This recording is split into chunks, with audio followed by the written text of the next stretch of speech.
Good morning, student. Welcome to St. Michael's Academy Betia's e-learning class of English Standard 2. Today, we will start with the first chapter, which is titled Too Big, Too Small. Let's start. First of all, let me explain you the meaning of too big and too small. As you can see the picture of these animals, they are very big in size.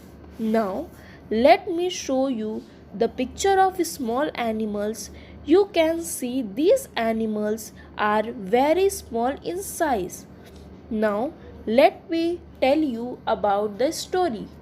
This story about a mother and her daughter. So let's start the reading of the chapter. I can't lift you up, Shanu, says Ammi.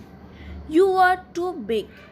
You can't walk to school alone, Shanu, says Abu. You are too small.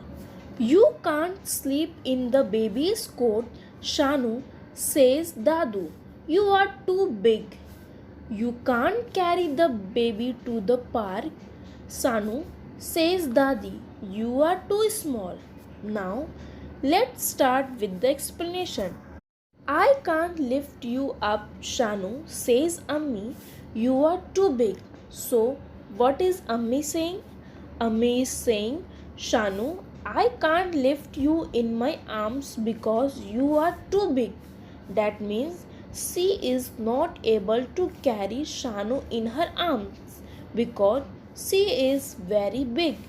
Next line is, you can't walk to school alone, Shanu, says Abu. You are too small. That means, what is Abu saying? Abu is saying, Shanu, you are not able to go to school alone because you are too small, and small kids don't go to school alone. Next is, you can't sleep in the baby's coat, Shanu, says Dadu. You are too big. Now, what is baby coat? Have you all seen baby's coat? Also called palna in Hindi, where babies sleep when they are small. Can you sleep in that baby's coat now? No, because you are too big. Same, Dadu is saying to Sanu that you can't sleep in the baby's coat because you are too big. Now, you can't carry the baby to the park, Shanu, says Dadi. You are too small. Dadi is saying to Shanu, you can't carry the baby to the park because you are too small. As we have completed the first stanza, let's see the second stanza. Shanu is puzzled. Too big, too small.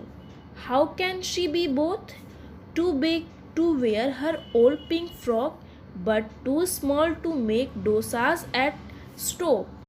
Too big to climb up on Dadu's back, but too small to carry the baby in hers. Now, let me explain. Shanu is puzzled. Now, do you know the meaning of puzzled? I tell you, puzzled is not able to understand, or you are not sure about what is right or what is wrong. Here, Shanu is confused between big and small. She doesn't know, is she big or is she small? So Shanu is puzzled. It means Shanu is confused. Now, how can she be both? Shanu is thinking, how can I be both? I can be small, I can be big. She is getting very confused. Now, too big to wear her old pink frock, but too small to make dosas at the stove. Shanu is saying, I am very big to wear my old frock, but at the same time, she is too small to make dosas on the stove. She is thinking how it can be possible. She cannot climb on his Dadu's back, but at the same time, she is too small to carry the baby on hers.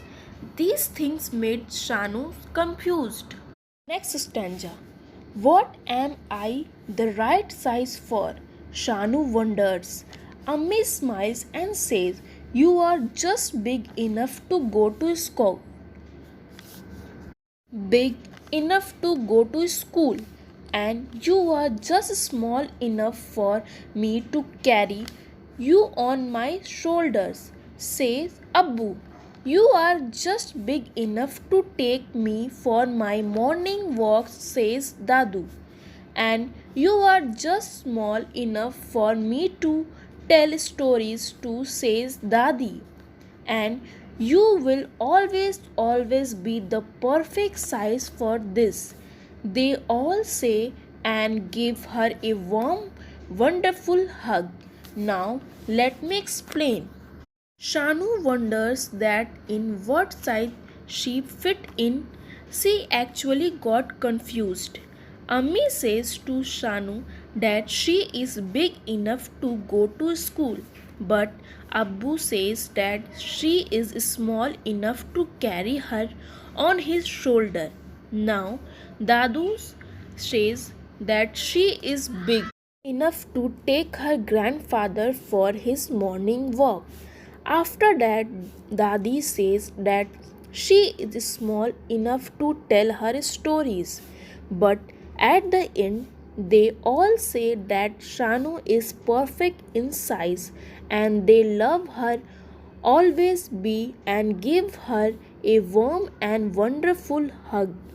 So, what we understand with this story, that everyone is perfect in this world, and we are perfect and beautiful in the eyes of our loved ones. I hope you understood the chapter. Thank you.